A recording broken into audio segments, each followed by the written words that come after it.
avant toute chose, présentez-vous s'il vous plaît. Je suis Deou Nestor, maire de la commune de Sakété. Ok. Pendant une période dans le mois d'août chaque année, tout le plateau, en général, célèbre la fête de la divinité Oro. Étant la première autorité de la commune de Sakété, dites-nous, monsieur le maire, comment vont se dérouler les festivités de la fête de Oro cette année dans votre localité? Ok, merci, madame la journaliste. Effectivement, tel que vous l'avez annoncé, chaque année, courant le mois d'août, il y a la manifestation festive de la fête Oro qui se déroule dans le plateau en général et dans la commune de Sakété en particulier. Oui. Donc cette année, les dignitaires de culte Oro entendent commencer cette fête à partir du 23 ce mois d'août.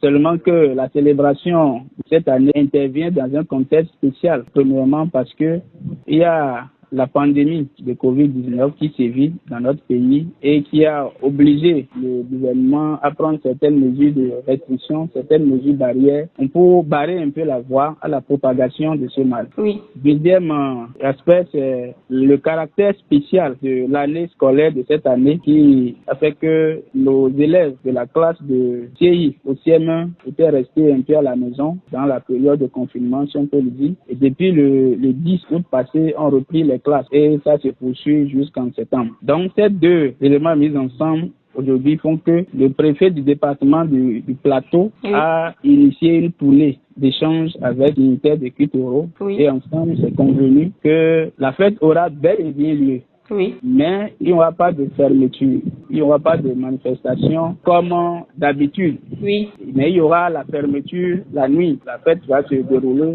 de façon nocturne.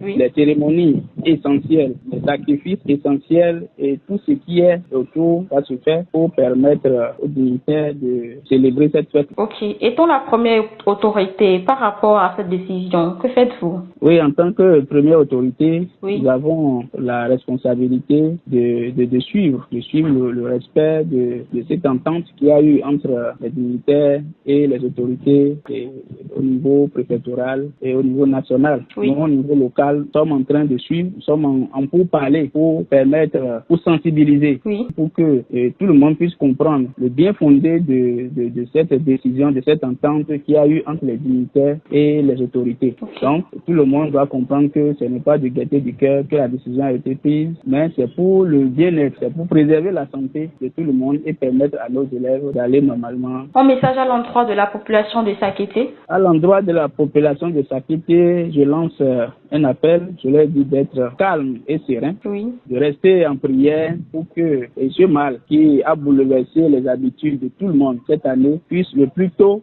finir pour que l'année à venir nous puissions reprendre la manière normale de faire les festivités et de la fête de Oro. Pour finir, votre mot de fin, monsieur le maire. Pour finir, je vous remercie en tant que journaliste qui cherchait quand même à avoir la vraie information et rassurer en toute la population de Sakété que la fête d'Oro n'a pas été interdite, la paix puisse régner davantage dans notre commune et dans notre pays en général. Merci, monsieur le maire. Merci, madame.